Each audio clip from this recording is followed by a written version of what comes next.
Welcome to Behind the Claw. We're going to be picking up where we left off last week.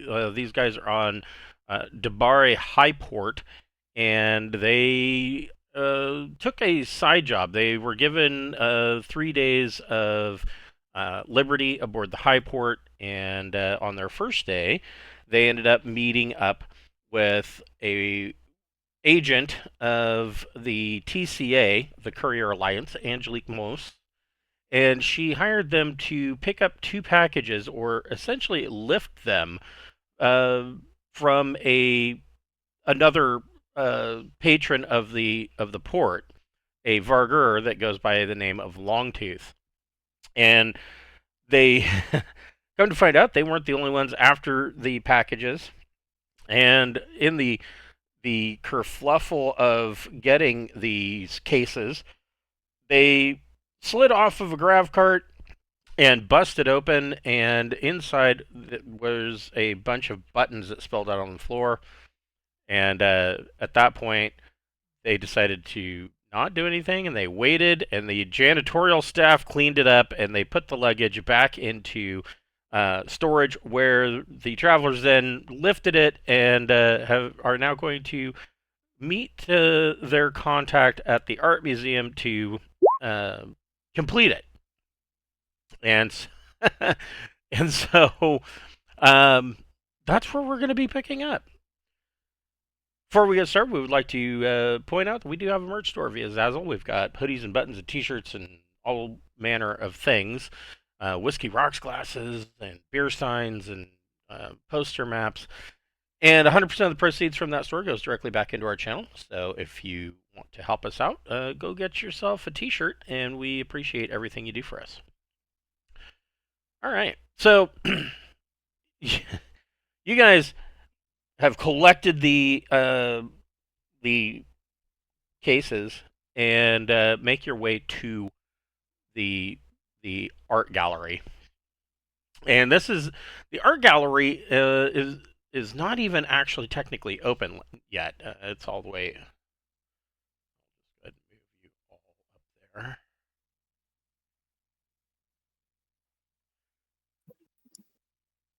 So this art gallery is not even actually open yet. It is under. It should be opening soon. There's a sign out front that says that it'll be opening soon, and but it doesn't give a specific date. And when you come in, you can see that there are artifacts all throughout here that are from various parts of charted space. They a lot of them look like they've come from private collections. And when you come in, there is a young woman who is kind of acting as the curator, and there are some staff in here that are still in the process of setting up displays. And she immediately comes over, and she starts to say, "Oh, we're not open yet," blah blah blah. But then she notices that you have these two 20-kilogram cases, and she says, "Oh," she says, "Excuse me, I didn't realize who you were. Miss Moss will see you in the back room." And she kind of leads you back to a back room and lets you in. And when you step in, you see that this is a small storage room that has been converted into a makeshift type office. There are industrial style racks and shelving on the walls. I have a number of closed crates. There's a couple of crates that are open, and they're filled with straw and packing peanuts. And you can see that there are these art items that are in these cases. And there is a small desk that's set up, and behind the desk you see Angelique, and leaning up against the desk is Longtooth. All of you can make a Recon plus Intellect check.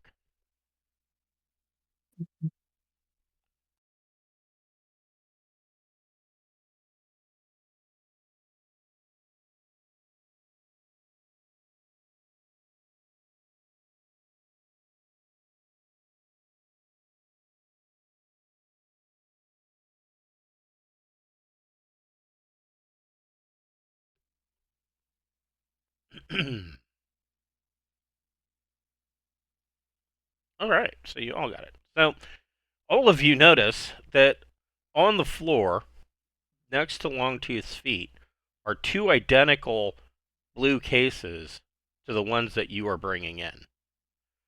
And uh, when you step in, Angelique Moss looks up at you and she says, "Oh, good, you're here." And she says, "You did absolutely fantastic." And she opens up the drawer and she pulls out 3 stacks of 500 credits and sets them on the desk in front of you. They're kind of wrapped in a each stack is wrapped in like a rubber band, and she sets it in front of you and she says, "You well earned every credit from this. Thank you for your few hours of time." Thank you. Why are you messing with us with this? When you say that, Longtooth just starts laughing, and he says, "The look on your faces when you saw the buttons is good joke, no?"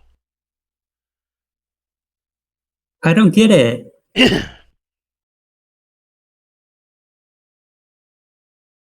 I just don't even say anything. She says, "No, you played your part perfectly. You did exactly what was asked of you."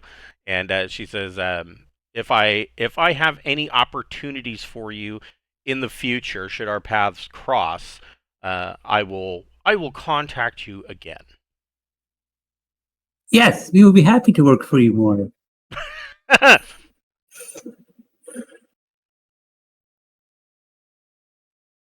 Sorry, got anything to say? Zort's muted. To say anything, but I'm not so sure about that. So you should have the better part of a day and a half left on the Highport. Is there anything else that you want to do with your 3 days off, or with what time off you have left? You have about a day and a half left. What other things are there to do on the station? Oh man, there's not much. Let me take a look. So this is a Class B starport. So, I mean, there's probably things to do here. Let's see here. I should have thought ahead that you were going to ask that.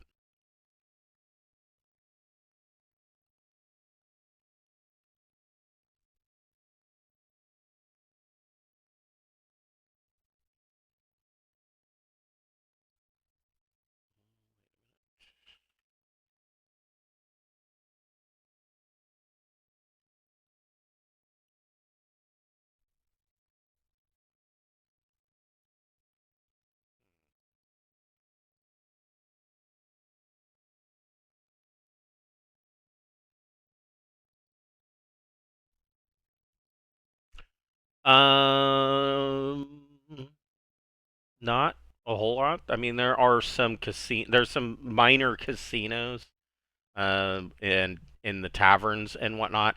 Um, Mostly there are a bunch of restaurants. There is some retail shops. Restaurants include Astro Burger. Of course, there's a generic, and the Star Bowl Hotel. Um, those are the notable restaurants. The rest are mostly dive bars. Those are the ones that have the gambling. The casinos are mostly video poker kind of machines. Um, as far as like retailers, there is an Interstellar Ordnance.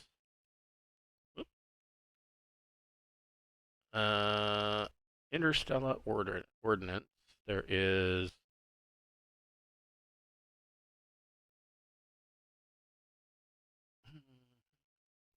there's a planet-side transport service. Varelli Training Services specialize in providing training and distance learning packages to those without the capability to obtain them through conventional means.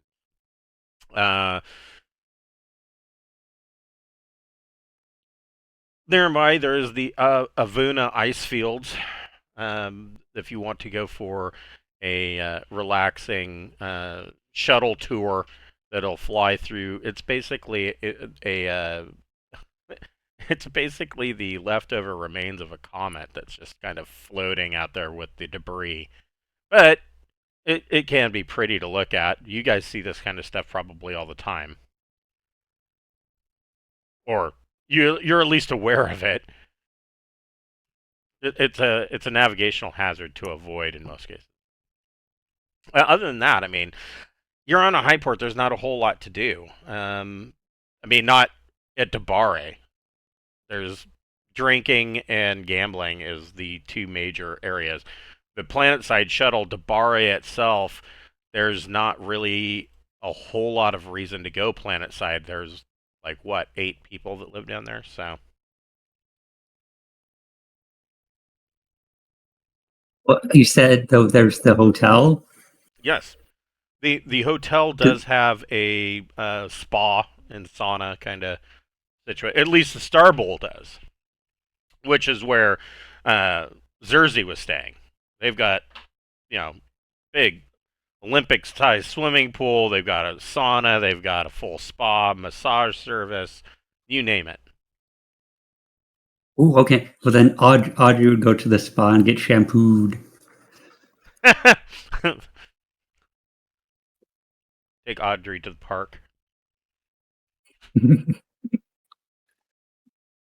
I will Yeah, just bark at any squirrels, and then go on the ice field tour too. Sorry, what were you saying, Zersey?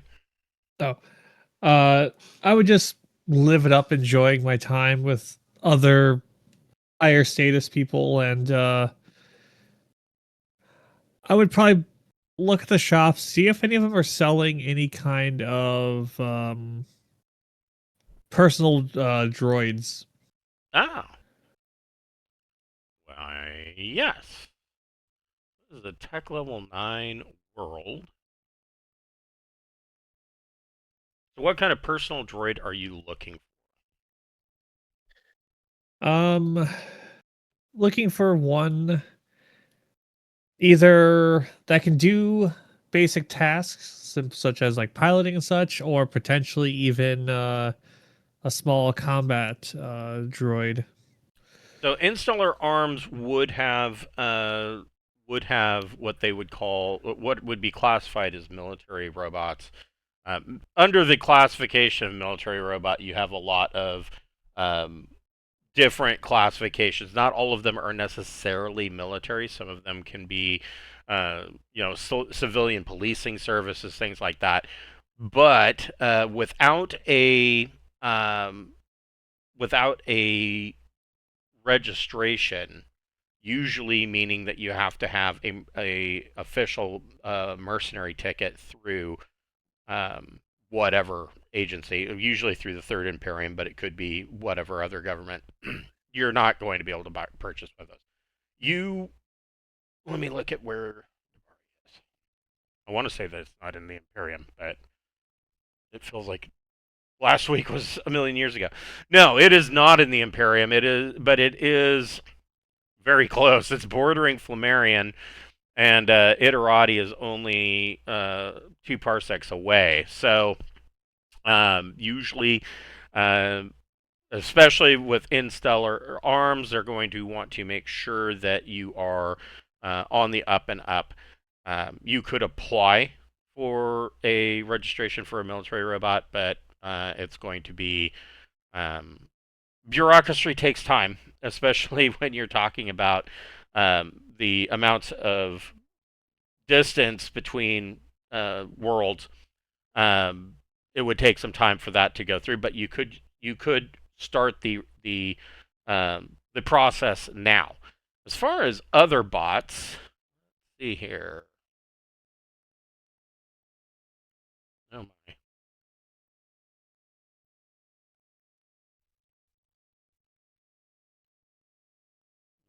be available.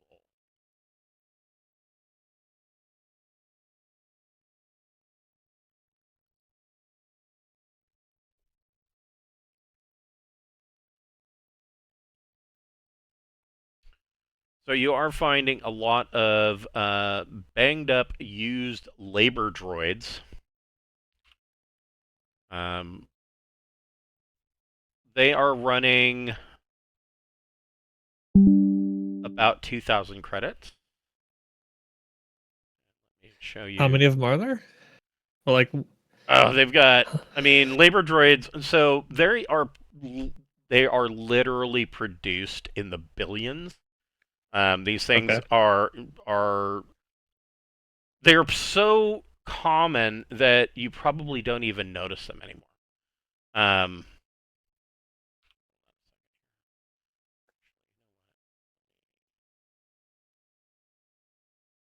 Let me change that.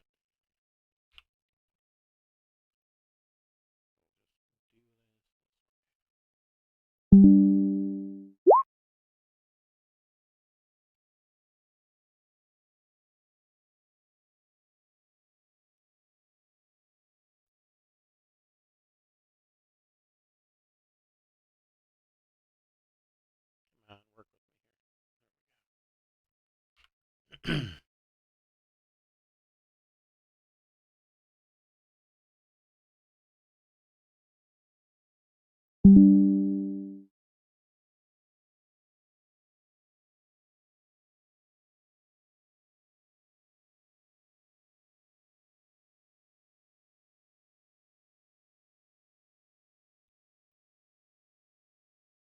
I've given him extra work. I didn't think that you would want. I mean, I don't know why I didn't think about it, but I didn't think that you'd want to buy a robot. But it's not like you don't have the cash on hand. So, yeah, these things are literally produced by the in the billions across charted space. Um, they're so ubiquitous that you probably just don't even notice them anymore. They're often seen working in the background. Um, and it's not uncommon for them to be sold used because they're labor droids. They can tend to get pretty beat up.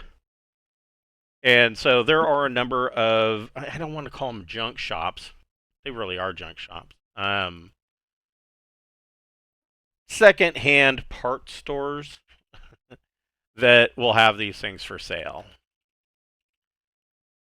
They usually fix them up, get them into a, in air quotes, functional state, and then sell them off on the cheap. There we go. So this is a labor droid. What else have we got here?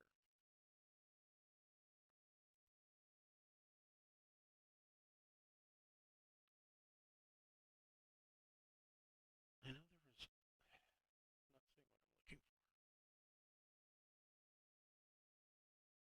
there was. Would I know if the ship could use any of these or no? So, I mean, yeah, I mean, of course they could use these. This guy's got. How many does he have? He's got 8 of them for sale. And I mean, yeah, I mean, as far as carrying cargo around and whatnot, that's kind of what these were designed for. Hold on here, there are other bots.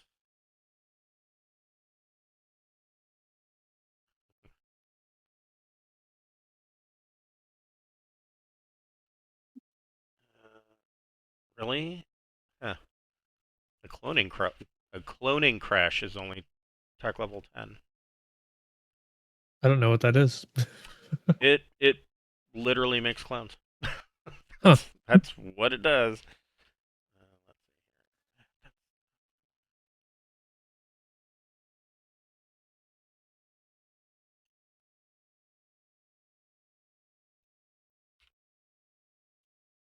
You do find an old crew droid for sale. It is going to be a little bit more expensive.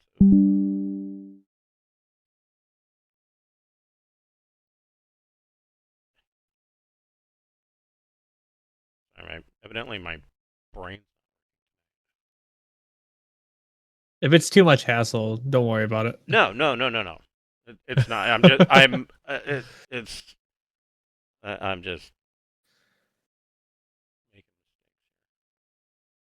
There we Watching Svart struggle really badly with a knot. go. Just rip it.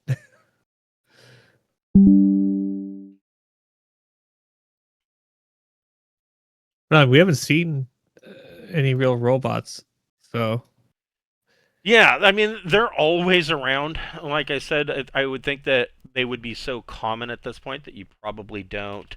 Um, you just don't notice them anymore. It's like, you know, I mean, I hate to say it, but it's like being at a hotel and seeing somebody going up and down the halls, cleaning. You just don't really pay attention to them.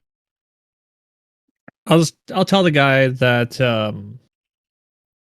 for the sake of ease and to help clear out some space and to get him some quick money, I'll give him 8,000 for all 8 droids altogether. I'm offering 1,000 each. Okay. Go ahead and make a. This would definitely be a broker check. I don't have broker. Does anybody have broker? No. Nope. Me and Svart were not into the whole I will. brokering. I will allow you to make a. Oh, administration. No, definitely Had to not try. administration. I will allow you to make a persuade plus social check. Oh, okay. I have that. 11. Okay. So yeah, he'll take that. I mean, these things are, you know, he can get them a dime a dozen, or at least parts Right. for them. And these things are just, I mean, they are beat to shit. You're surprised that most of them are even able to stand up. And he goes through and he powers them all on for you. And they all come up. They all have a voter speaker, a visual spectrum sensor, so they can see and they can speak. They have a drone interface, so you can basically take control of them if you want to, or if you need to. They do have 8 spare slots for additional upgrades of however you want to modify them. These are just base models. They have an That's fine. auditory sensor, so they can hear you when you yell at them, and they have a 5-kilometer transceiver. So if you do use the drone interface, you can operate them up to 5 clicks away. Okay. The other droid that he's got is a crew droid that is in equally beat up shape. For this one, he will sell it to you for 7,000.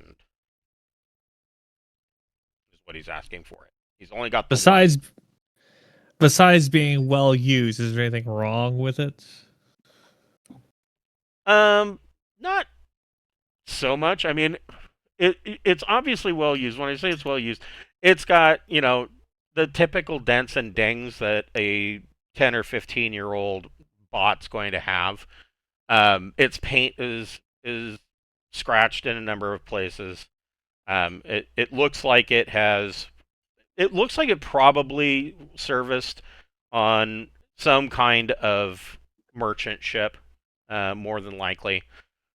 Beyond that, I mean, crew droids don't have a whole lot of manual labor duties. So, I mean, this thing was probably pressed into doing manual labor duties, but it's capable of doing the most manual labor it's going to be doing is the occasional repairs and things like that. I think it can even. It has no combat capability, so it cannot operate ship's weapons. So but yeah, I mean, it can act as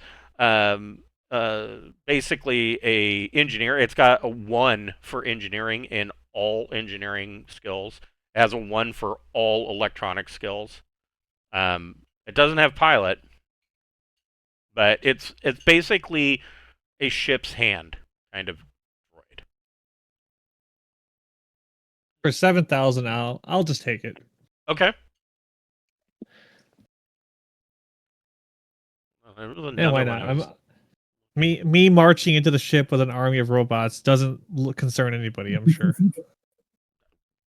No, I mean, like I said, the labor droids can be put to work in the cargo hold easily.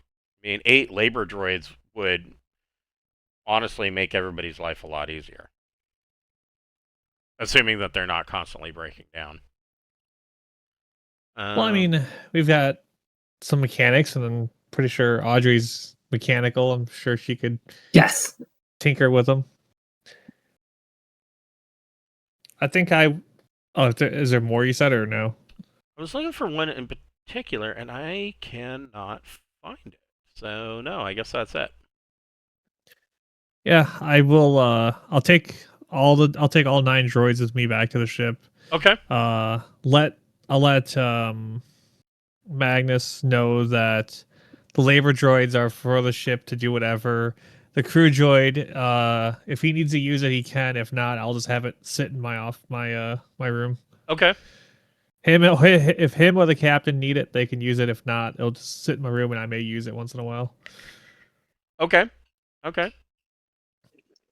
What about so Audrey, you are going, so if you want to use the services of the pool and spa and whatnot um at the Star Bowl Hotel, it will cost you I believe I said it was 200 credits per or 250 credits per night. I mean, you got money now.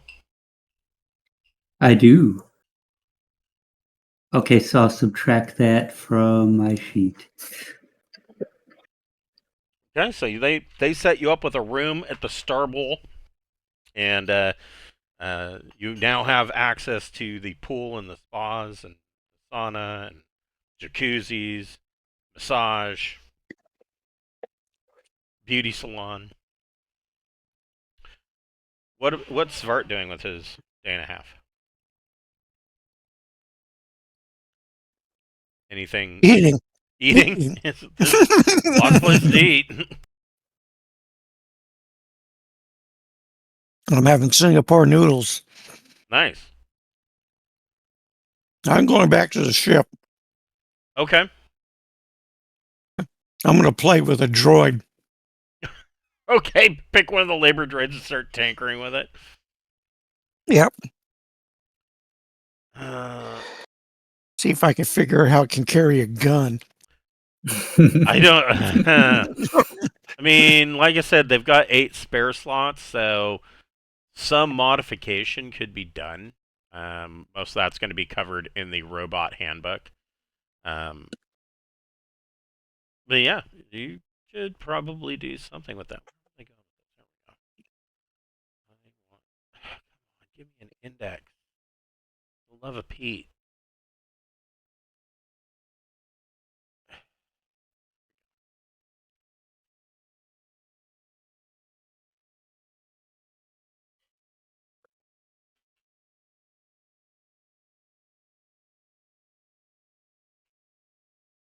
Oh, I scrolled right past it. Okay. Boy, this thing Oh, has, that's way too high. this crew droid has a lot of things. Yes. Yeah, the crew droid. So that's Xerxes' personal droid, but the labor droid. I mean, 8 spare slots. That's quite a bit of stuff. I mean, it's got It's not very smart. It's got basic intelligence. But it does. It is armored. What's its locomotion? It walks. Is it? Yeah, it's a walker. Yeah, wireless data link. Let me see what it says about slots. So, how many of the optional things on the crew droid does this crew droid have? Let me get back to you on that. Let me look at. None. How dare you? Spare slots are on page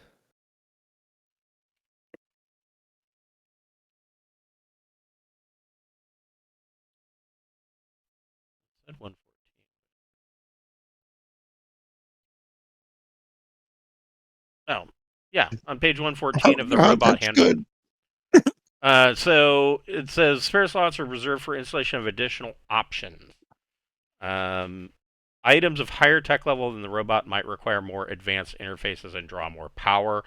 Adapters are available for these components, but add a plus 10% per tech level difference to the cost of the component. So if you want to plug something, let's say that is like a tech level 12 upgrade into this tech level 10 robot, you're going to need, an adapter cable. Upgrading components to a more advanced version incurs a tech level based premium, a different number of slots. So slot increases must come from spare slots or from removed components. So what do we have? It doesn't say. Physical upgrades. Purchase new options for installation in available slots.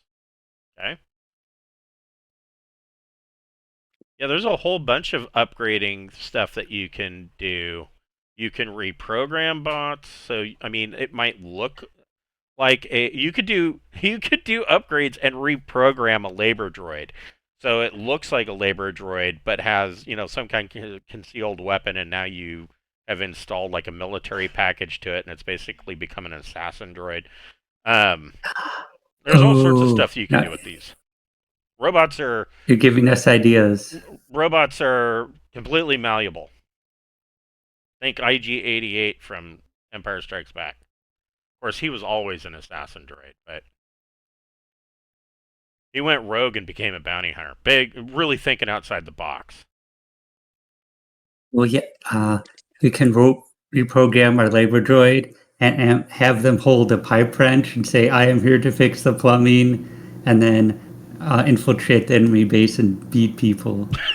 Yes, I mean that is one option. Yes, but yeah, you can do all sorts of stuff with robots. But yeah, there is so upgrade options are and reprogramming. Use bot. Oh, so these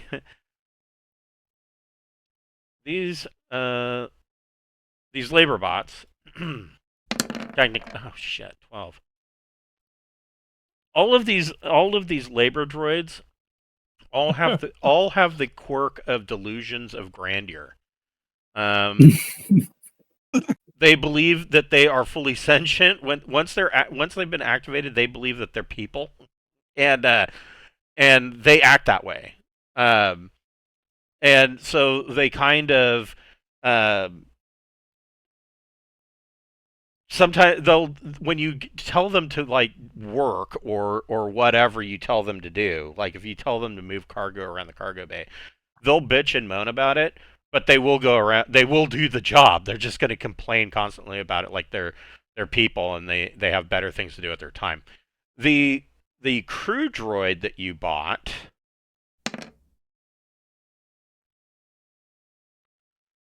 It has output errors. It is a quirk. The robot's communications responses require translation at times. Its output algorithms do not conform to any standards, or its output is in a different language or obscure dialect. So this thing's speaking some it understands you, but when it replies, it's replying in some Am I strange able language. to like hack it and system reset it or anything? Or yeah, you could reprogram it. Let's see. Well, it says robot brain is resistant to reprogramming. The standard method for erasing previous memories is a partial brain wipe, which resets the robot to factory settings. For primitive, basic, and hunter-killer brains, so this one is basic, I believe. Or is it basic? Hold on. I don't know where that would be at. Bring it back up here. Programming's advanced, it says. So advanced for leaves built-in skills untouched. But any learned behavior or conditional program trees must be recreated.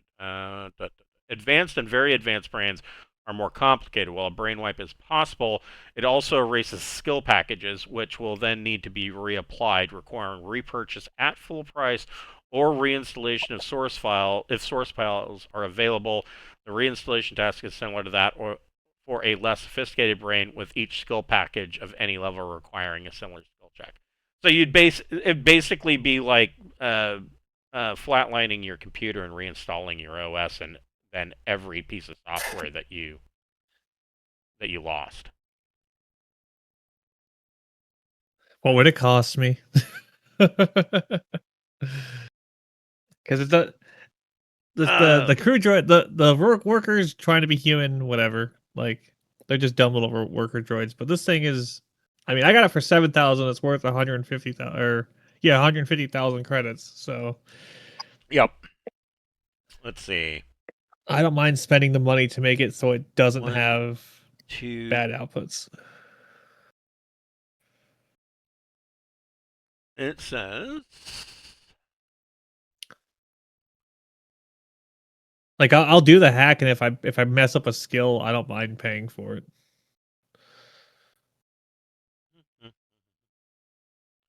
So the base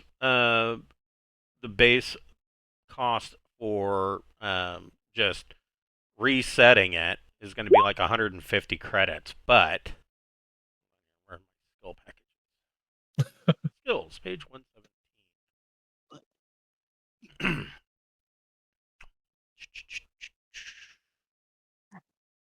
Now this isn't.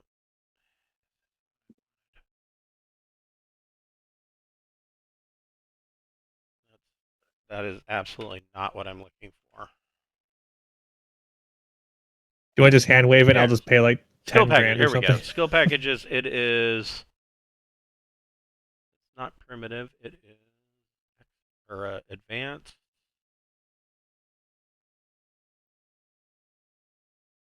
All right. So admin 200. So let me add this all up. It is going to be I don't think it's too expensive. advocate. Be 1,000.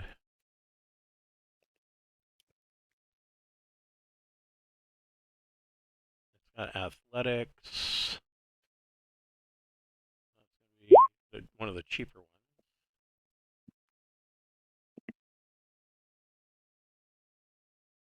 Electronics. Let's see. How many electronic skills are there?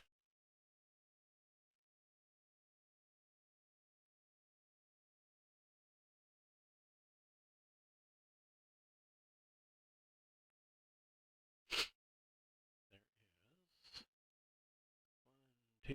is 1, 2, 3, 4. That's another 400.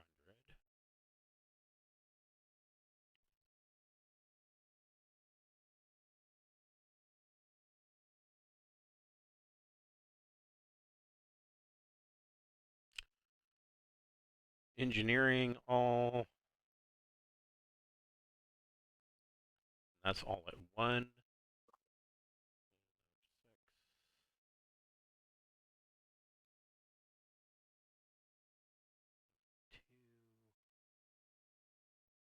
Oh, it's got medic skill.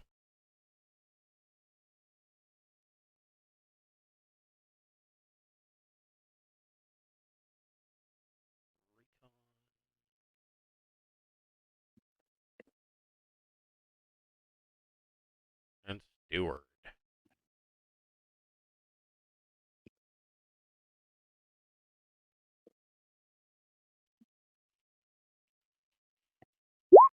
So just the cost of the skill packages is going to be 4,100 plus 150 for labor cost on the reset, plus another 200 for installation cost, and so you're looking at 4,450 credits. Yeah, I'll just do it, no problem. Okay. The the labor ones, they're part of the ship now. If anybody wants to mess with them, have at it. Yeah, if they want to, flatline them and lobotomize them, and yeah. Buying some. I'm looking at buying an environmental processor, industrial cleaning equipment, and a forklift. Okay, what page is the industrial processor? Or Audrey just wanted to take a spot. We're all buying heavy equipment and stuff. Okay. Industrial is on Robot Handbook, page 43. Okay, let me take a look here.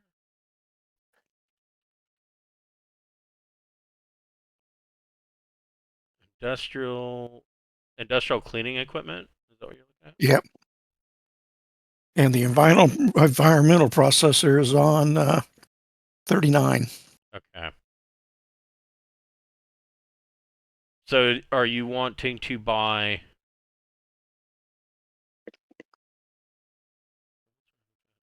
Are you wanting to buy a small, medium, or large industrial cleaning equipment? Need it medium. Medium. Okay.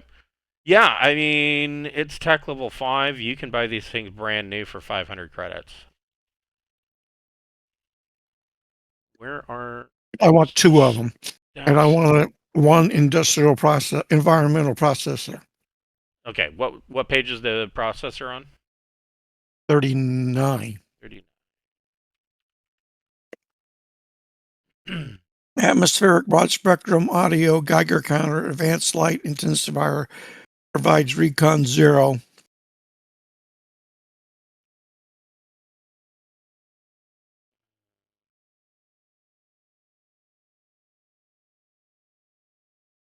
I'm sorry, what kind of processor was this? Because I'm not seeing Environmental processor.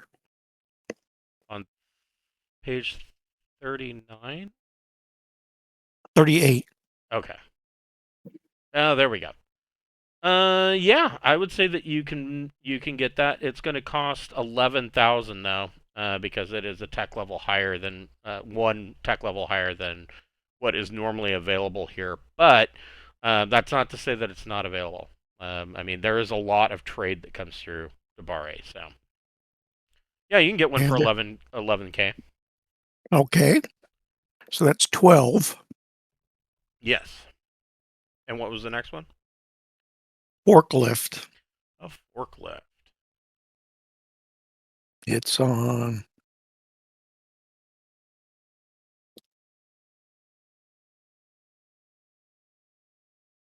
Page 52.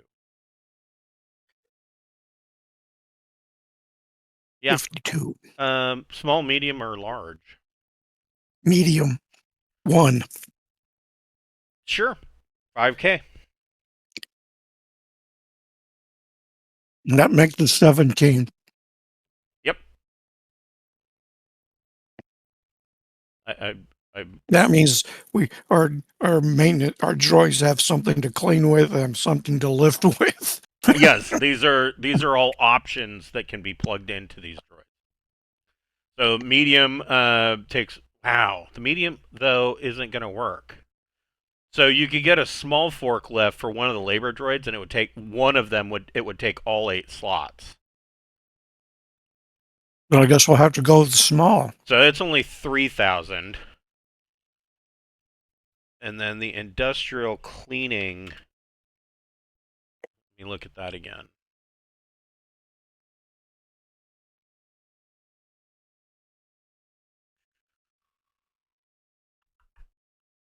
Industrial cleaning equipment is on 3. Takes 4 slots. So yeah, I mean, medium for that. Yeah, no problem. Look, And that would leave 4 we could slots have open. 1 droid lifting pallets and 2 droids cleaning. And Well, we could have- industrial cleaning equipment, medium takes 8 slots. Domestic cleaning equipment is 4. Oh. So if you want it cleaning around your house, that's one thing. If you want it cleaning around your cargo bay, that's we gonna want be it cleaning industrial. around the cargo bay. Yeah. That's going So to we be can industrial. have,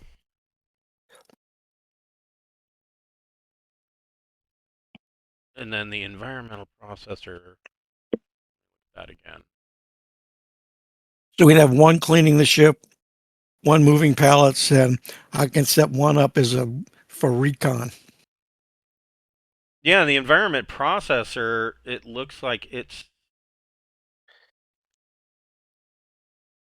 interesting that it doesn't give. Oh, these are sensors.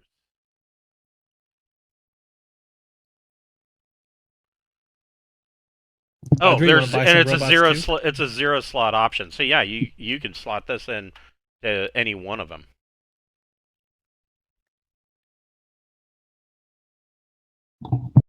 Audrey, you want to join in the robot gang? Actually, I was thinking, can Audrey buy a dirt bike? Probably. It's on page 100 in the vehicle handbook. I mean, yeah, why not? Sweet. That's going to be Audrey's project Yes, you in the can. cargo bay. Yeah, 6,300 credits. Okay, she buys that. Now, So we're looking at, if you want to buy a used one, you can get one used for 3,000. Yes, she buys a used dirt bike and then is going to use her mechanic skill to fix it up. Okay. I mean, this picture of this dirt bike in this vehicle handbook, it looks like a Scooty Puff Jr. The only thing missing is like little tykes written on the side of it, or Fisher Price. I mean, I don't know who did the artwork for this. Anyways, so I spent $19K. yeah, you guys went shopping and you bought some upgrades for the robots. Which can be installed with mechanics checks. The stuff that Svart bought can be installed with mechanics checks. Or if you want to get really fancy, I mean, you can do science roboticist or, robotics, whatever you want to do. But mechanics is really all that's needed. You're turning some screws and plugging in some wires. It's not brain. Well, I mean, it kind of is brain surgery, but on a robot. So you guys spend the last day and a half shopping, evidently, and oddly enough, this is probably the first Traveler game I've run in 5 years where you guys went shopping and bought a used motorcycle, a bunch of used robots, and some parts, and nobody bought a single, or nobody even went into Interstellar Arms and tried to buy a single gun or or a hand grenade or anything. I mean, I should be proud of you guys. Smarts are None of us made combat characters. Right? Yes. Well, the thing to keep in mind about Traveler, you should always keep combat in mind, because the reality of Traveler is that it is ordinary people that are thrown into extraordinary situations. Now, that doesn't always mean that you're going to have to pull a gun, but You might have to. you might have to. Yeah. Concealed carry is a thing for a reason. Open carry is a thing for a reason. And so, it's always good to have some combat skills. So you guys spend the last day and a half shopping and primping at the spa, and the Svart goes back to the ship. Does Svart have any mechanics skill? Let me check. I think I do. No. Come on. I've got it at -1. That's better than a -3. Well, -1 if I have to use strength. I have it at 0. Well, you know that Audrey is a mechanic. I'm sure that shopping for this stuff didn't take you an entire day and a half. If you wanted to try and install something, you could make a mechanics plus intellect check. Your choice: mechanic plus intellect or education. Well, I tried installing a forklift. I was going to say, how hard could installing a forklift be? Pretty damn hard, apparently. It could We'll it, find out. it could be. Okay, so you get this. You spend the rest of your time hooking this thing up with this labor robot with a forklift, a small forklift package, and so and the whole time that you're doing it, it's sitting there like indignant and complaining, like, well, I don't understand why I need to have this, and isn't there a union rep I should be talking to, and this just doesn't seem right. It's just going on and on the whole time you're working on it. But you get this thing all set up, and you now have one of these things with a forklift, a small forklift on it, which definitely it'll make your lives easier, and to be honest, it'll make its life easier. So it doesn't have to break its back lifting cargo anymore. And so the end of the day and a half kind of goes by, and you guys jump for the next route in the system, or the next jump on the tour for Asteltine, 1 parsec over. Asteltine you're already aware, it is almost as boring, really, as Debare. It is a non-imperial world. It has a Class B starport, though, and it's another one of those systems that the only reason traffic goes through it is because they are jumping somewhere else, and so that kind of called for it to have a fairly decent Class B starport. The other thing that you know about Asteltine is that the world itself is rather unpleasant. But the system as a whole supports a large belting and mining community, and they have sufficient support that also lent to building a decent starport for the traffic that's coming through. And now that the starport has been built and they've got this decent Class B starport, now some of the major corporations and even some of the mega corporations are starting to look at Asteltine and are trading shares and talking about moving in their mining operations. And so there's a little bit of a chaotic mess going on, because you've got these small mining firms or even individual miners that have been making money for years in Asteltine, or at least they're barely making do.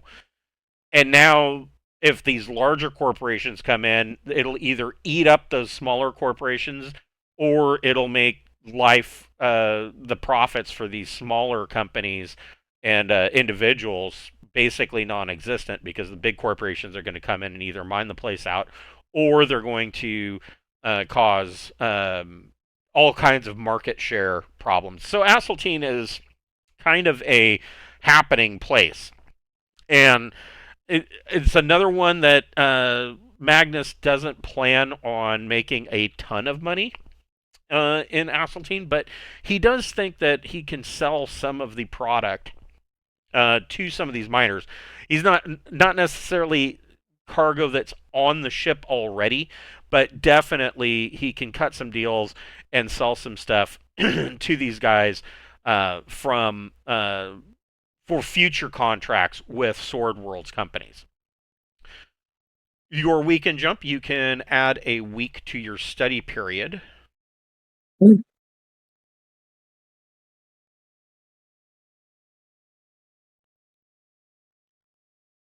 And if you guys want to, whoever wants to make a mechanics plus intellect or education check can do so to install the rest of the parts into your labor droids. Oh, I can do it. Thank you. Please do. Yes, Audrey volunteers to work on the robots for you guys. Oof. Oof. Oof. So the environmental processor doesn't go in very well. I mean, Svart can of course make a roll, and we can see how well Svart does his roll. He also gets a 5. So yeah, no, you guys are having problems. Can I have my crew It does- droid? Looks like do it's it? backwards. Yes, you could have your crew droid make a. It has a mechanic too. Yes, 2D plus 2 is what it gets. So 10. Okay, so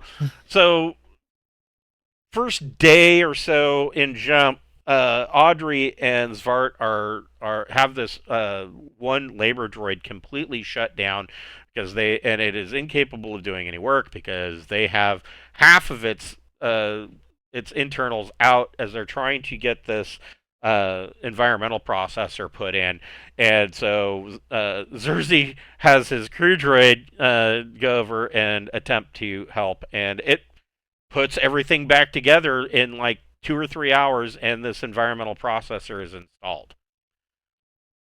You guys can make another check for the industrial cleaning equipment. Okay. So Audrey has no problem getting one of the other labor droids set up with the industrial cleaning equipment. So about 2 days worth of work, and you guys get all three of these additional parts installed into 3 of the droids. The rest of your jump time, you spend studying, doing your standard duty watches. It's pretty it's a pretty relaxed week compared to the weeks before Debari.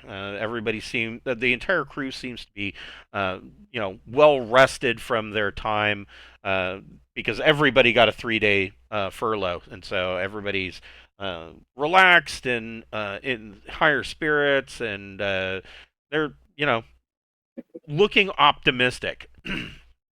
And so the week goes by with very little problems, and you come out of jump in Asteltine. So Asteltine, when I said it was a unpleasant planet, let me tell you what that means. That means There's two hospital. There's 2 livable planets. yes, there is another. Well, I don't know, Ice World. Yeah, hospitable. That Which you could maybe survive. yeah, that word leaves a lot to the imagination, but. So it is about 11,200 kilometers in diameter, so it's a little bit smaller than Earth.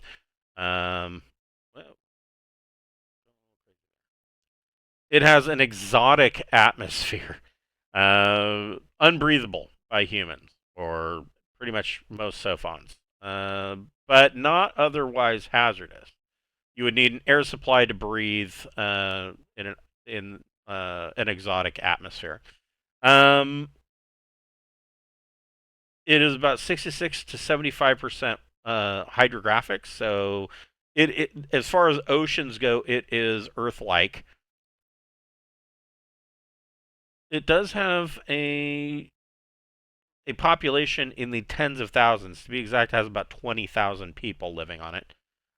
It has no government. That doesn't sound right. It has no government. That's what they're saying. No government structure. In many cases, family bonds predominate. So yeah, it's basically these family bonds of these small mining groups, and that's it as far as government goes. I mean, outside of the Class B starport. And then the last one, it has a law level of 2. So I can use nukes. I don't know about that, but so banned weapons, portable energy and laser weapons, poison gas explosives, undetectable weapons, and WMDs. And armor, combat armor, and battle dress are banned. Aside from that, you can wear pretty much anything else. So I can't wear my cloth armor? You Or can I? You can wear your cloth armor. It is not banned. But you can't breathe the atmosphere, so you're probably gonna want to wear your HEV suit. Yeah, right. Probably gonna need my vac suit. Yeah, you might want a vac suit for that, but so yeah, the pilot brings you into Asteltine's Highport, and who wants to make a electronic sensors plus intellect or education check? Anybody? I have electronics. Go for it. Okay. There you go. All right. So as Scander is coming into the Highport, you register a large number of a large incoming jump emergence, and there is a trade convoy that has come in. Well, let's go rob it. Wrong campaign. We got lots of guns. Let's go rob it. And so this trade convoy comes in. They're a number of different classes of ship, but at kind of the head of the convoy is a Fertile Lance class destroyer escort, Imperial destroyer escort.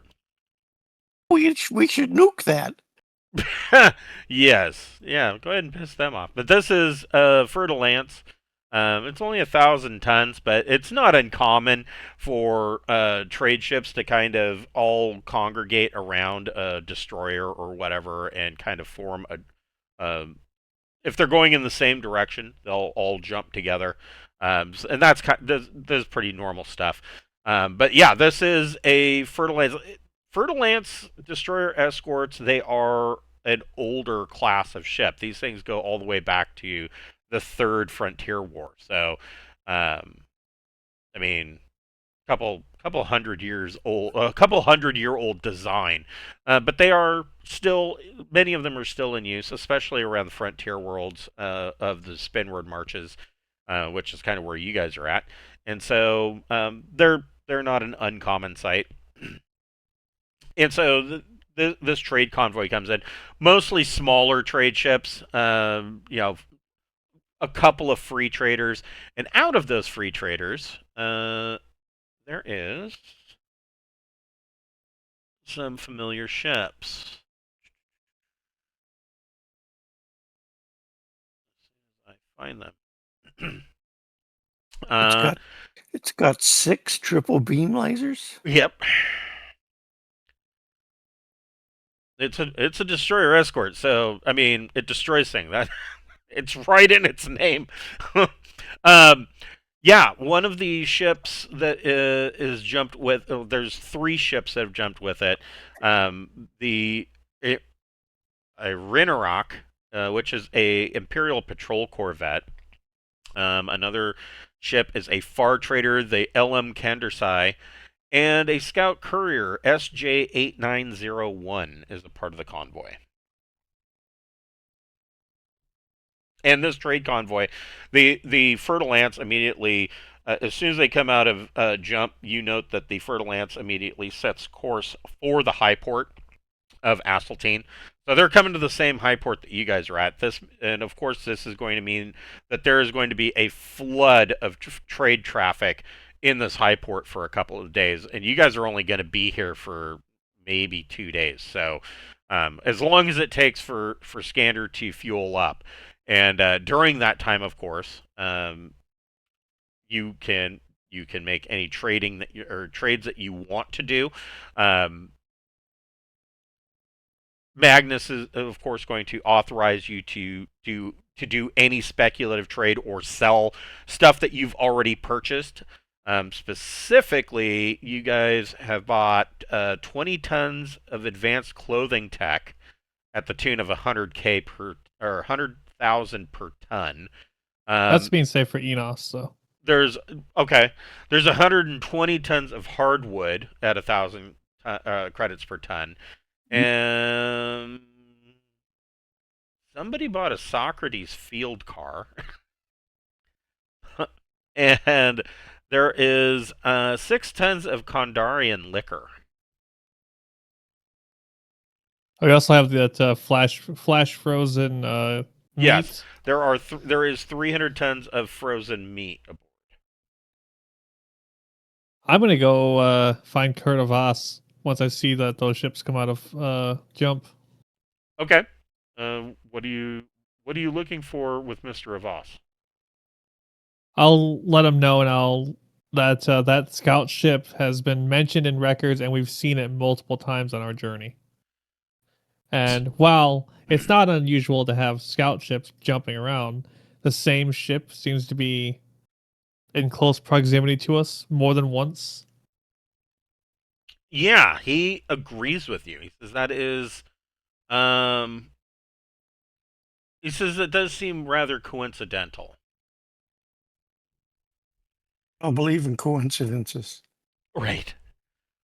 I mean, so he does confirm that the naming of it, SJ8901, that is it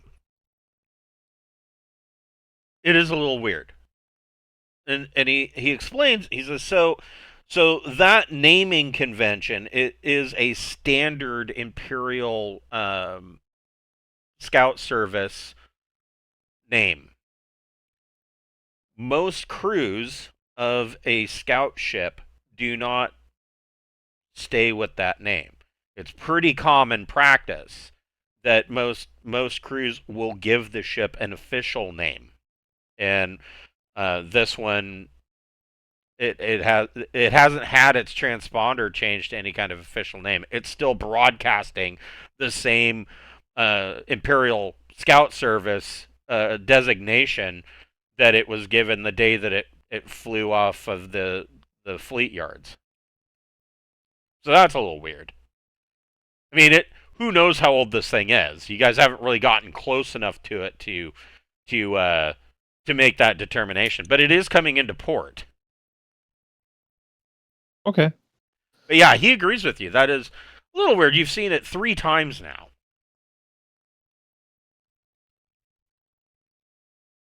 I think we're gonna have to. I want to go try to talk to them when we land. We should kill them. Just blast them. Fine, take some frag grenades, wire them inside one of the droids, and then send them over. It's gonna be like that episode of The Expanse where they try to help the guys on the Belter ship and then end up getting them all killed. That's what you guys are gonna do. I just saw an episode of Slow Horse. They're trying to protect some guy from being killed. I love that show. And then they accidentally kill him by dropping a bucket of paint on his head. Yep. Yep. 3 stories up. Yeah, I love that show, but it's so in depth that I really have to be in the mood to watch it because I got to sit down and concentrate. I got to focus on every single thing that happens because if you blink and miss something, you're lost. I mean, that's right. You have to pay attention to everything that's said and done. But that's a great show. So yeah, the ship comes into port. This is the concourse of Asteltine's Highport. Now this is clean, pretty typical. This is what it looks like when you dock. Imagine about 10 times this number of people all milling about and basically performing ad hoc trade deals on the concourse floors because this trade convoy is going to be coming in, and there's going to be how many ships are in this trade convoy? Let's find out. So there are 8 ships in addition to the Fertile Lands. One of them is a 1,800-ton merchant cruiser. That's usually, that's a little bit bigger than Skander, I think, isn't it? Maybe not. Bart, if you're gonna end up killing people please try to give me a warning so I can leave the starport first. Oh no, I, Skander's I think I Skander's can. bigger. I think I can arrange that.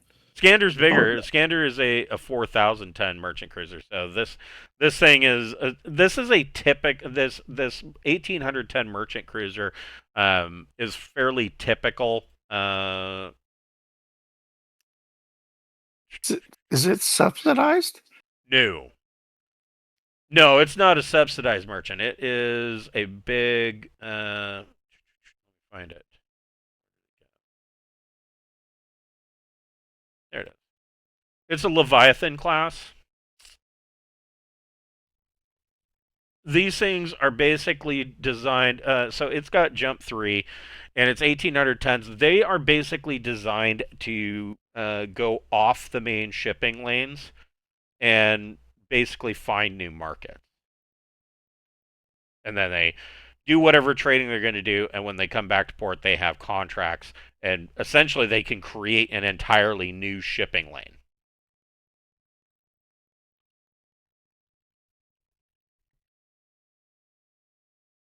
Well, I'm gonna take the crew droid with me when we depart. Okay. I'm assuming it's like already like completely melded in with all of my computers and everything, or my computer. Probably. What tech level your computer's what tech level is it 12? Yeah. Yeah, Tech 12. It probably is. Or it could be.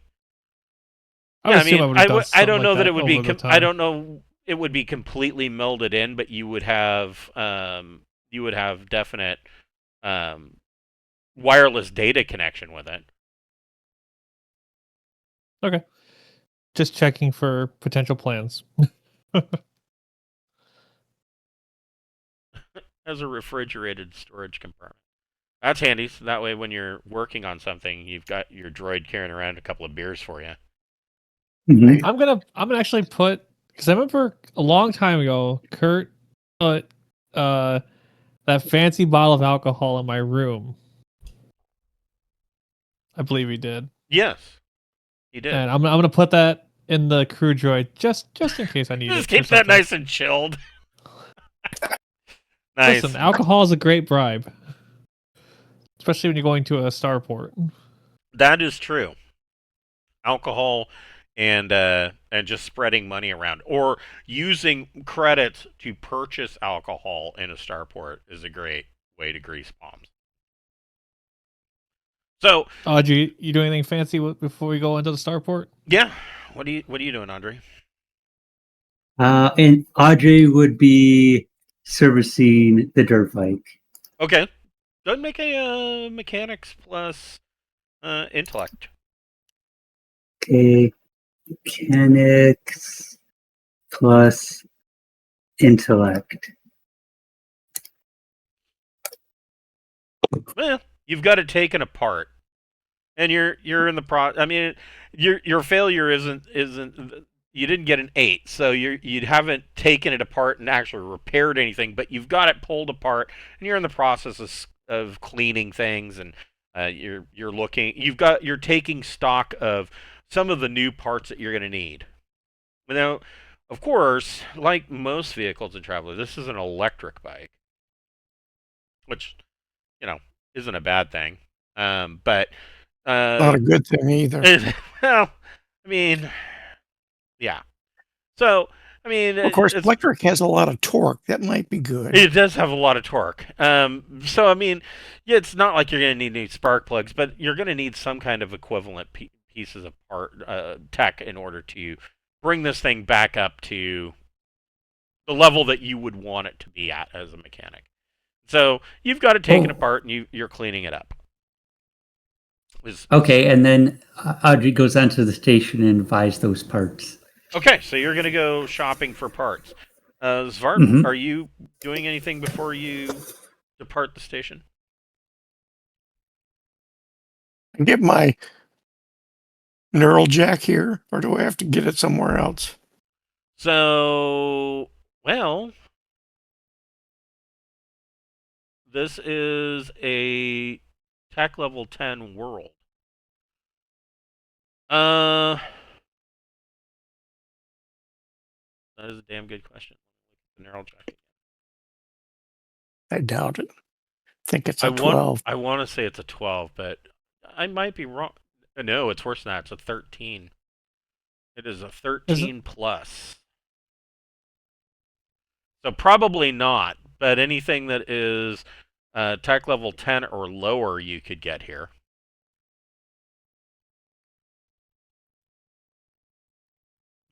Peripheral vision enhancement.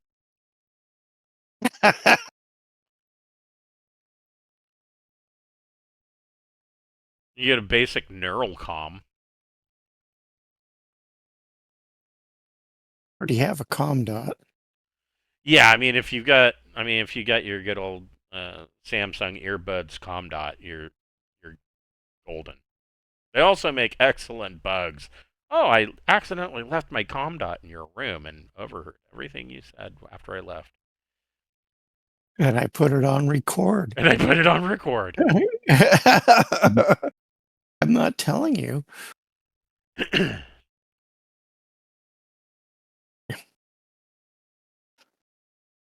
This is a 10, right?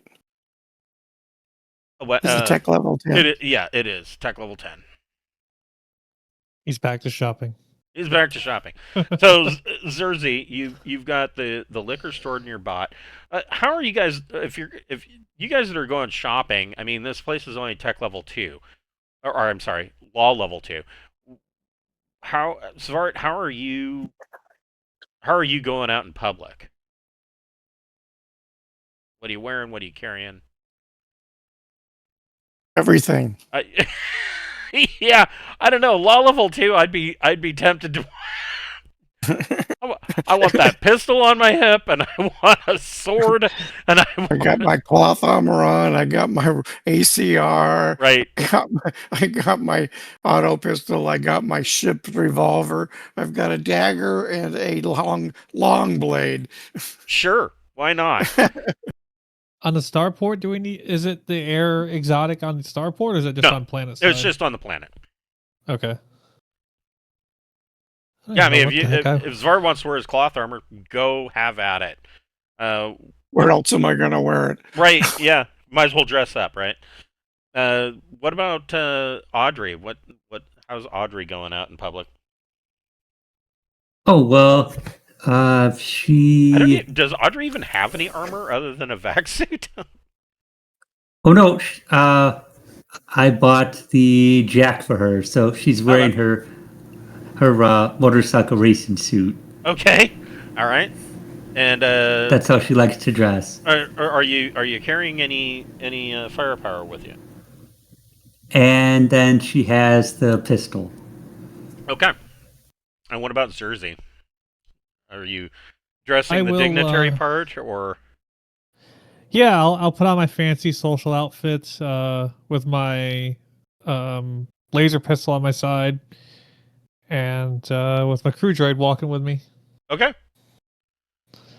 So on the planet, and this does not apply necessarily to the starport itself, because the starport is Imperial. This is considered kind of like Imperial embassy kind of grounds. On the off of the starport, if you were to go down to the planet, that laser pistol would be illegal. Okay. But if for the most part, if you keep it holstered, you can walk around with it. In a starport, they're not going to care. You're probably gonna be followed and possibly questioned if you're walking around with like an ACR. But sidearms and bladed weapons are probably not going to say too much unless you pull them out and point them at somebody. By the time that you guys disembark, the first of these ships are starting to come in and dock at the Highport, and you can see that there are a number on the concourse. There are a number of bays, and as soon as the ships dock, the bays open up, and you can see that there are crews of these ships. Most of them are smaller ships. that are moving. They've got grav pallets that they're moving some minor cargo out the into the concourse. The the merchant cruiser, the Leviathan, it docks, opens up, and they've got worker droids. Some of them are these. They look kind of. They're basically robotic forklifts, essentially, and they've got these things, and they've got crew members that have, they're using their mobile comm with an app in order to control them, and they're moving large pallets of cargo that are just moving them out into the middle of the concourse and setting up, and all down this concourse you can see that there is this impromptu trading kind of setup that's going on, and almost immediately the entire concourse is filled with hundreds of people, and they're all bartering back and forth, and you can see people moving back and forth that are either purchasing or selling particular cargoes.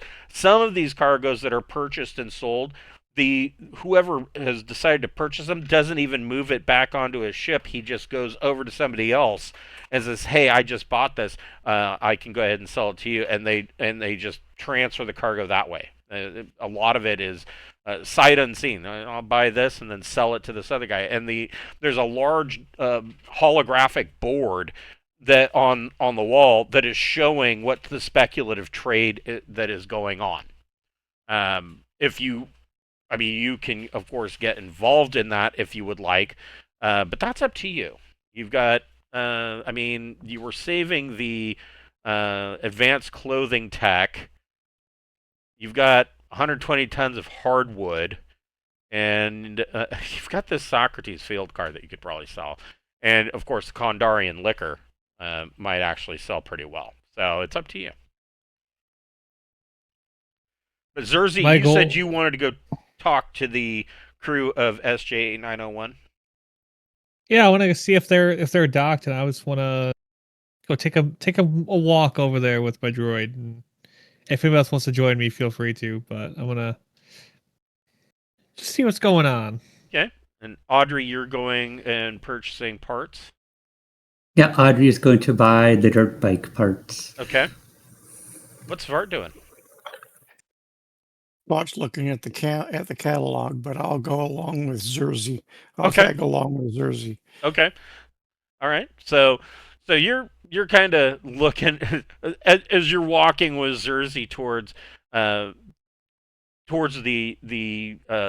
down the starport concourse. You're kind of eyeing, keeping your eye open for retail shops, augments, clinics, and of course the trade board that's going on. And you guys come to a starport kiosk. Now, there is public information on every vessel that is docked at the starport. You can make a electronics, computers, plus intellect or education check to search the database. Do I need to use my computer with this or no? No, the kiosk will provide it all. Okay. 14. Nice. Yeah, you didn't need your computer. So, SJ8901 is docked.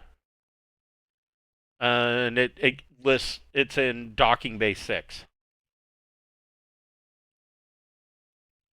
Fred, how we want to play this, you think? Like I said, I first spotted information about this on one of our first destinations. I saw that it had departed the system before us, but then after that, we've seen it twice before, or we've seen it once before, or one or two times before this. We've seen it. This is the third time we've seen it. Okay, so we've heard of it once and seen it now 3 times. So they left before us, but now they're behind us. So do you think you don't think it's a coincidence because you're a former cop? Oh, there's no such thing as a cop. As a coincidence. They're all thugs. They're all pirates. Every last one of them's a criminal. Every last one of them. Well, and to put them all in jail. I'm gonna try to grease the wheels, and if that doesn't work, we have ulterior things we can try. I'll just have your back. Let me know if you need help. All right. Well, if shooting starts, I'm hiding behind the robot, and hopefully he can take a bullet or two. Oh, we I should need be to able to name take him. more than Probably. one. Well, no, I brought the crew droid. He's made my bullet sponge if I need to. Or if we draw too much attention or we fuck up horribly, I can send him in and look through his eyes. You know, they won't notice a crew droid walking around. Surely. Surely not.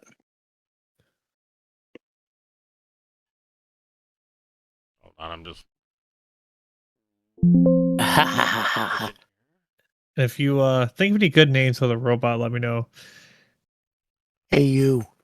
You. HA-U. Yeah, I walked to. Here, boy. So- Come here, boy. So the public information that comes up about SJ8901 is that it is a private courier. It is armed with a single laser, a beam laser turret, and public information states that it offers secure transportation for small cargoes. Occasionally takes on passengers.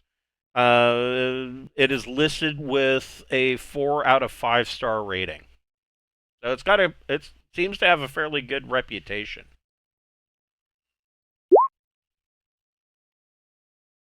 A radio jammer? As far as wants to shop for a radio jammer. Now, Yeah. Smart. And basic camouflage. Can't go wrong with I have- hunter's garb. I have a That's couple of ideas. expensive. Yeah. Expensive. I gotta buy a neural jack. So, I'm sorry, what were you saying, Zersey? I was say, well, now I have another idea of something I can do to try to learn something about this ship. What's that? I mean, I'm a rich person who could always use secure transportation. That's true. But yeah, see how nice they are or how mean they are. Okay, so you're heading in that direction. Yes.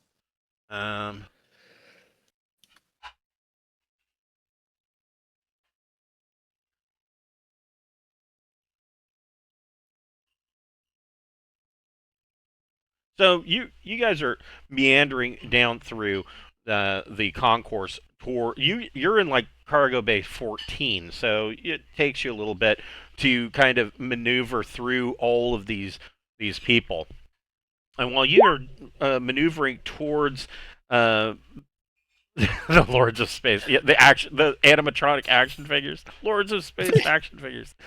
There was this whole thing in my Pirates of Drenex campaign where one of the characters was trying to collect them all because they kept every once in a while they would find like a cache of figures, action figures on in cargo for a ship that they had attacked. And they're like, oh man, I already got this one. I'm looking for one of the rares.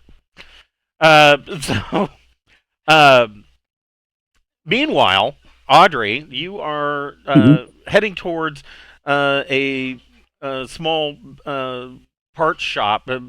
Essentially, they've got used vehicles that are for sale, but mostly they specialize in parts. And a lot of these used vehicles that they purchase, it's a wrecking yard. They take them apart and sell the used parts.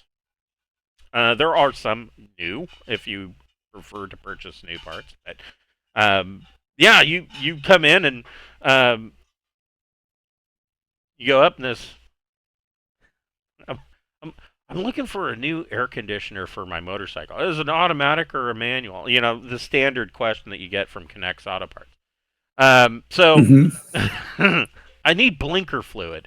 And so you go in, and they've got a number of parts. You can go ahead and make it. It will be either a broker or persuade plus social check. Okay, I'll just roll persuade. Oof. So they're going to charge you. They're going to charge you. So for these parts, they want to charge you about a trauma pack. Yeah, those are a good purchase for it. Yeah. Very good idea. So you're looking around, and they're trying to charge you 600 credits for parts that should only run you maybe 250 credits.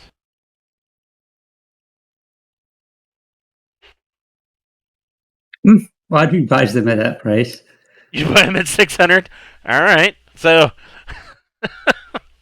you okay. you plunk down the credits, and you can deduct 600 credits, but you get this armload of parts that you're taking back. Some of them are new. Most of them are used, but they're at least cleaned up. And you start to maneuver your way through the crowd of all these traders that are going on, getting back to the ship with these parts. You two. Sounds good. Audrey is happy with all the new parts. I'm sure that'll keep her busy in the car for a long time. Yeah, working on her bike. And so Zerzy and Svart, you finally make it to docking bay 6. Both of you can make a recon plus intellect check. Can I also make one for my robots? Yeah, sure. But I mean, you got recon too. I don't know. Yeah. Go ahead and make one for the robot too. So there's mine. And the robots is a 5, so never mind. So robot doesn't really notice anything. The robot's kind of looking around at all of these people, and just doesn't say anything. Just kind of he at this stage is kind of brand new, and so he doesn't really know. I mean, mentally he's brand new, so he doesn't really know you that well. He knows that he belongs to you, but he's still finding his way. But he's kind of paying attention to all these people around him. But Zerzy and Zvar, you both know that in front of all of these docking bays, all of these crews have brought stuff out to sell. The space in front of docking bay 6 is there isn't really anything. And you note that in front of the door that leads to the docking collar, there is a rather large individual, and he looks like he's wearing a leather cloth armor vest, or it used to be a jacket, but he's ripped the arms off, and he is just rippling with muscles, and he has a number of holographic subdermal tattoos all along his arms, like a sleeve on both arms. And like on the left arm, it looks like there's a snake that's coiling around and moving up his arm. On the right arm, there are a number of like neon logos that light up at different colors and just all move up and down his arm. And he's just kind of standing there with his arms crossed. And he's kind of leaning up against the door. You also note that he has a heavy revolver in a holster on his hip. I'm gonna kind of like pull as far aside, not looking at the guy, and be like, "Does that guy look like an Imperial Scout pilot?" Well, I mean, Imperial Scout pilots can be fucking crazy, man. So maybe. Well, what else he's gonna do for weeks at a time in between stars? But lift Look, weight. I'm an old man who does diplomacy. I don't know. But say this is rather unusual. The Imperial. He looks kind of like a mercenary to me, or maybe a pirate. Yeah, I mean, Svart would know. Xerxes being from the Jordani consulate may not be all in the know, but Svart probably has run into plenty of Imperial Interstellar Scout Service members, and they are almost more unpredictable than Soul worlders. well, yeah, and they're almost more unpredictable than like Imperial Marines on furlough. The scouts are more or less oftentimes first in, last out kind of crew, and so scout members can be sent on all manner of dangerous missions, whether it be to deliver some package that they don't even know what they're delivering, and when they show up, it's something that is endangering to their life for even being in its presence. Or it could be scouting a new world and discovering some terrible threat that's on the planet. They are they are interesting individuals. So could this guy be a scout? Maybe, but Zvard also would look at this guy and kind of think, that screams Well, that screams a little bit more on the leaning on the pirate side of things. I mean, it's possible, but I'm gonna play kind of dumb with this guy. Just you're a bodyguard, an amazing bodyguard. Remember that. And I'll start walking up to him and say, "Hi, hello. Who are you? Do you own this ship?" he says, no, I'm with relations, but we're not taking passengers at the minute. Oh well, I mean, I read your reviews were so highly rated. I'd like to look at it and potentially use your services here sometime soon if I could. I've got the coin. Make a persuasion plus social check. Oh God.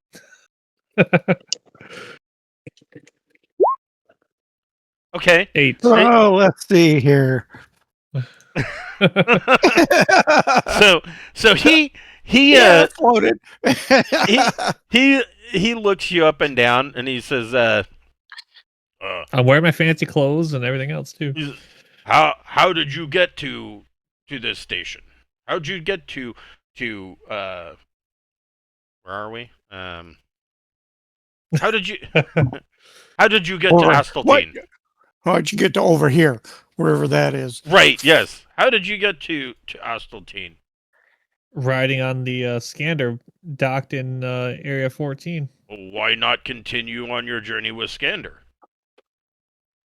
Because this ship right here is a lot more low. So what did I want to say? Low profile. It's not as obvious as a giant merchant cruiser driving around, and plus, I've only got one small little luxurious stateroom. I need to stretch my legs a little bit. This looks like it could have a little bit more room. He starts to laugh. He says, "You've never been on a Suleiman class scout, have you?" No. And he just kind of laughs and he says, "You're gonna be lucky if you don't hit your head when you wake up in the morning." And he turns and he looks over your shoulder and he puts the fingers in his mouth and he whistles really loud and he waves somebody over. And you kind of notice that there's this woman that starts coming over and she is wearing like skin tight leathers. And she comes over and she says, "Yeah, what do you need, Boris?" And he says, "These nice men, he looked for transport on our ship." And she says, "We're not." She says, "Was I not clear? We're not taking passengers." He says, Oh, you heard, Captain. Sorry. you're the captain. May I speak with you real quickly if you have the time? She says, "Yeah, yeah. I've got minutes that I can spare for you. I'm in the process of I'm doing some speculative trading." Well, I have the coin and the social hierarchy to be able to ride in any kind of ship, basically. And I've heard about this ship. I would at least like can you like give me like a quick little tour? I'd love to just share a quick drink with you if I could. She Boris says he says he came on Scander, and she says, "Oh, the Scander. Interesting. Well, no, I don't have time to give you a tour of our scout ship." She says, "But if later if we run into each other on a port and I'm taking passengers, we would be happy to have you come aboard."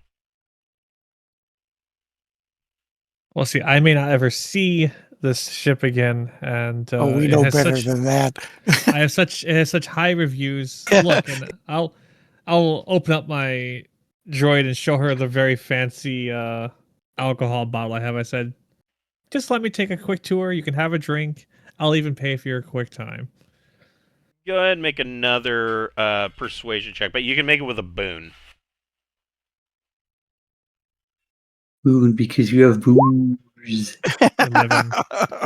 It didn't She even change Booze, anything. booze wins. she kind of looks over at Boris. The droid opens up his storage compartment, and there's this chilled bottle uh of I can't remember what it Denebian was. whiskey sitting there, and she looks over at Boris, and Boris goes, "I could stand for dram," and she says, "All right, sure, okay, we can go ahead and let you in. We'll give you a tour." She says, there's not much to see. It's a Suleiman class scout." She says, if it takes longer than 2 minutes, then, there's just, it's not that big of a ship. Hold on a second.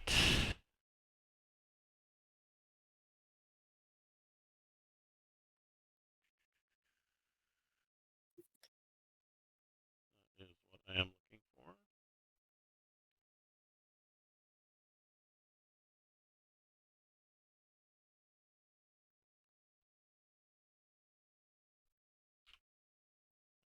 Give you the rundown on what a scout courier ship is here.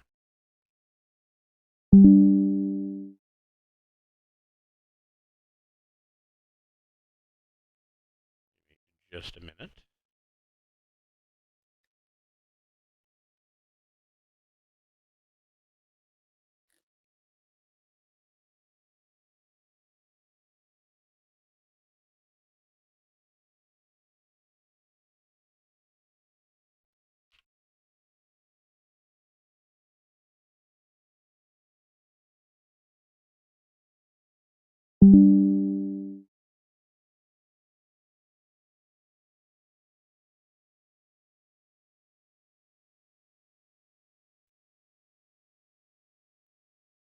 And you guys are probably, I mean, the Suleiman class scout next to the Beowulf class far trader, or A2 class far trader rather, probably one of the most common vessels that you will see in charted space. Okay. So you've probably seen these before. You may not have ever been on one, but I'm sure you've seen them before. Let me throw this up there. Whoops. Wrong. There we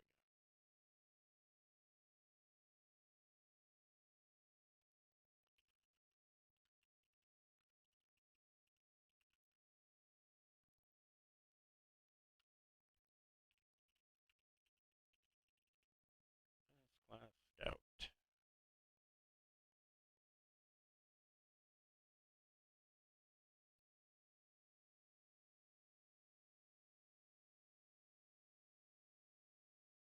So these are the stats, and when I say that they're small, it's only 100 tons. So she's when she says, if it takes longer than a couple minutes, you've seen everything. So I make sure to I've always got my computer in my hands. I'll type to have the robot record as we're walking around the ship, as I'm looking around. okay, so you're gonna have the robot record everything it sees. Yeah. Okay. I'm just gonna walk around and be like, wow, yeah, I've never been on one of these before. I've only ever been on that merchant ship and then a couple of more official ships, but nothing like this. This is small, but it looks very very sturdy and stout. How much does it cost? For Asking the real questions. a typical shit.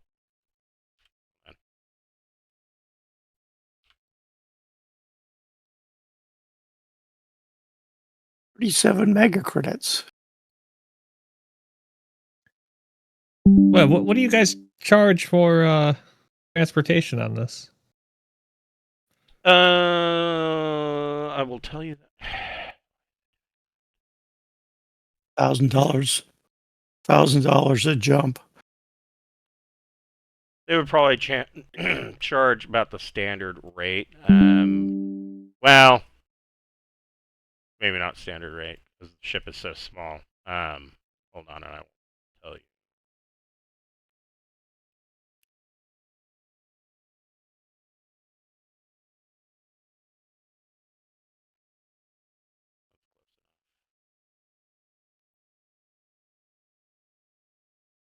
And while walking around, am I able to like look around, see if anything looks odd or strange or whatnot? I mean, it all probably does to me, but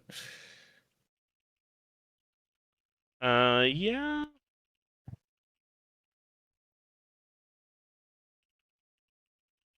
There we go. Okay. All right.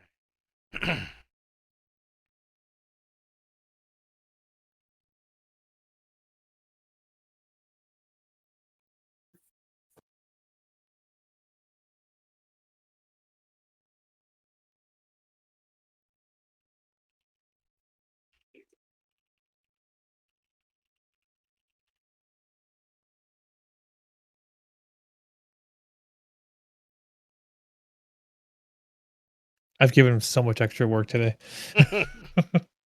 Yeah. Yeah. How are you? It's not time for your fourth feeding of the day. Sucker prick. Well, he's on special prescription. Oh, Getting right. food. Right. So So this he's is the deck plans for a Suleiman class S-class scout courier. This is where it is attached for its docking point. This is the main airlock. Bridge is small. There is a small office for the captain. There are 4 staterooms. It seems that the crew of this, it is only her, the captain, and Boris, who is kind of a she describes Boris as her ship's mechanic. Aside from this, you immediately note there's no common area. There's the bridge, which she does not allow you in to the bridge, which is pretty typical standard practice. But you note that each of these staterooms are double occupancy, and so I mean it could support up to 4 to 8 crew members. Most Suleiman scouts only have a lot of them only have a crew of 1. Average is usually 2. So additional passengers can take these other staterooms. These forward staterooms are single occupancy. These two in the back are double occupancy for passengers. It does have an air raft bay, and she's got an air raft in there. It's got this bay back here is for probe drones, so that they can scout planets or asteroid belts or pretty much anything that they want. And then it has a lift here that goes down into the cargo hold. You will note that the cargo hold does not have exterior access. There's no cargo door. So you can only take cargo that you can carry with you and down the lift into the cargo hold. That's it. So she tells you,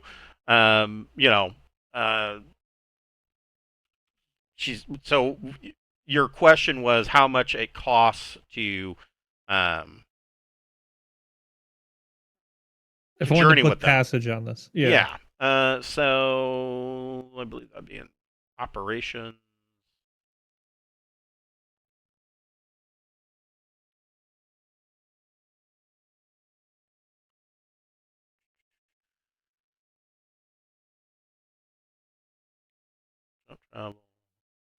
So basic passage, which is basically that's all that they offer on here is basic passage, which would be called steerage. You're allowed to bring 10 kilograms worth of luggage aboard. 10 kilograms worth of bottles of booze for the store. Right?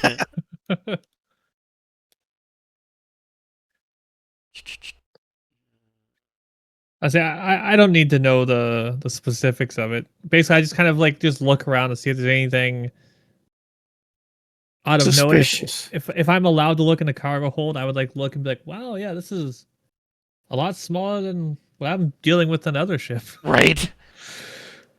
I just kind of look around. Is there anything like that stands out, or if not, then Yeah, I will. So, I mean, it is a fairly clean ship, but you and Zwart can both make Recon plus Intellect check.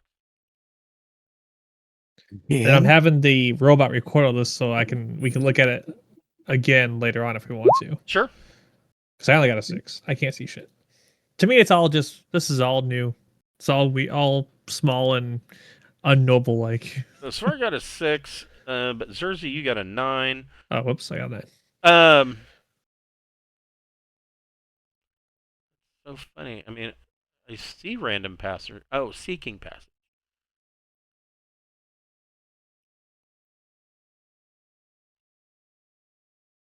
Passage and freight. Steerage. It depends on how far you want. She tells you that it depends on how far you want to travel, but it's usually going to be around 3,000 credits. Well, it's 2,000 credits per parsec. But if you decide to stay for a longer journey, and you want us to take you from point A to point B, there can be a bit of a discount. So an S-class scout has a jump 2 range, and so if you want to go a full 2 parsecs, then she would only charge, instead of charging you 4,000, she would only charge you 3,000. Okay. But you both of you immediately notice. I mean that for a scout, this thing's pretty clean. Like Zerzy, you notice that it's almost I don't want to say clinical clean, but it does not look like a ship that has been serviced for long passage or what you would expect to see in a scout ship. It doesn't look brand new, but everything is spotlessly clean. Okay. Eat off the floors. Yeah, that kind of thing. In fact, you can even detect the scent of like the scent of clinical cleaning agent in the air. Like they clean the place spotless before they docked. Oh my God, it's Pine Sol. Yeah, right. Yes. At the end of the tour, I'm gonna kind of like, well, where should we have a seat so I can give you a drink of this amazing expensive alcohol, and I'll pay you for your time, of course. So she kind of opens up one of these staterooms and just kind of sits down on the bed. And she's on the edge of her bed, and she says, just have a seat wherever. She says that door opens up into the fresher. You can sit on the toilet. I mean, there is like no room in here. These ships are tiny.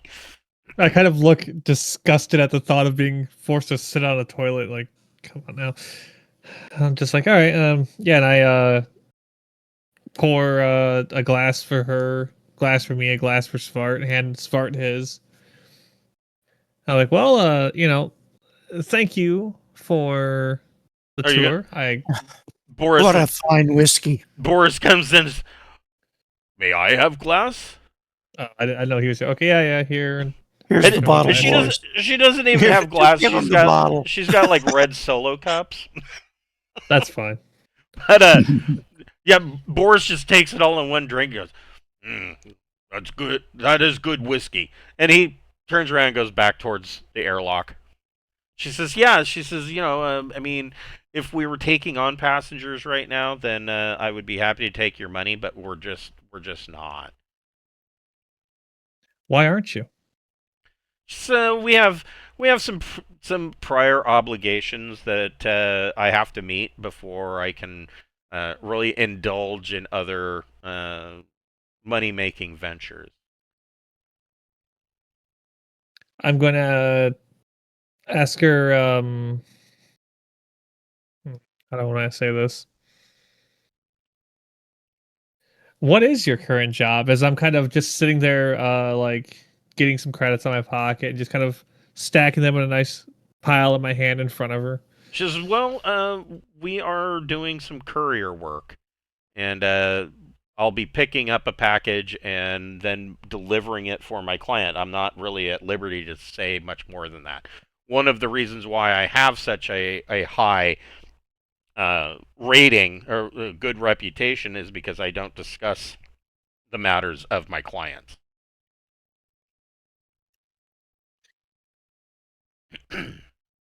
Have you seen the Scander ship before? She says, "I do believe that it's come up on my sensor ratings before, yeah." I'm gonna detect her thoughts, see if she's lying to me. Go ahead and make a Oh. psionics read surface thoughts check. We get to see Cersei do psionics. Yeah. I think I just clicked this one. Mush your brains. Mush your brains. I don't remember which one of my buttons it was. I think it's this one. Let's see. Yeah, it's read surface thoughts, so it's going to be a telepathy 10. plus psi check. Okay. So, yes, she's not lying. But she's not telling the whole truth.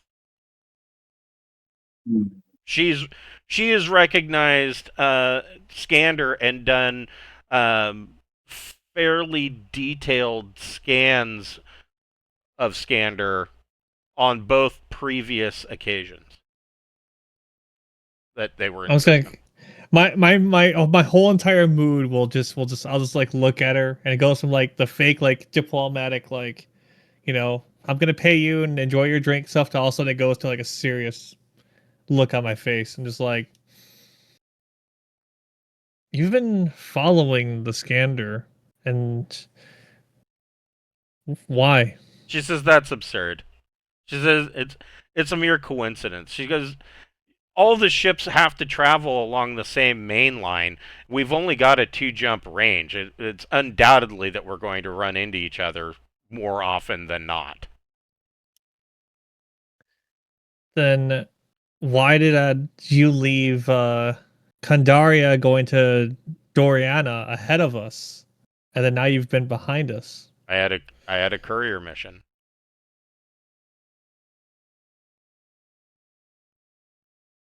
I know you're not telling me the whole truth. You know what I am, right?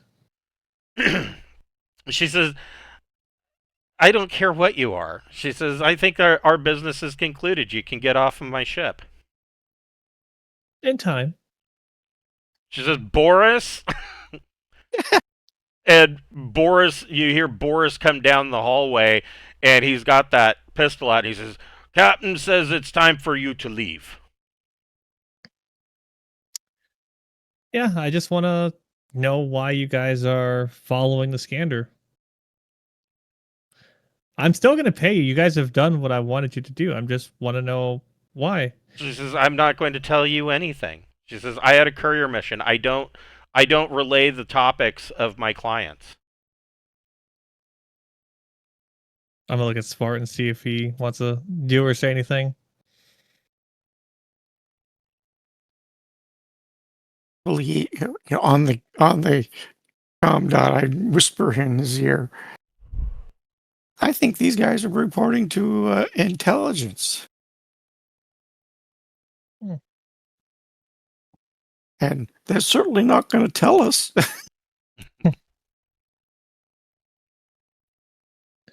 Yeah, I think it is time to go. But I just want everybody to go neutrally. And, I don't feel like dealing with people trying to start stuff between our empires that are at neutral right now. And it would be a shame if something happened because I'm not a nobody. She says, yeah, that's nice. Boris, see our guests out. And he says, yes, come. We leave ship now. And he's waving this hand cannon around. So I'll follow your You lead, also then. know that this gun, you know that there is a cable that comes off of it and is attached to his wrist, and it has a laser dot on it.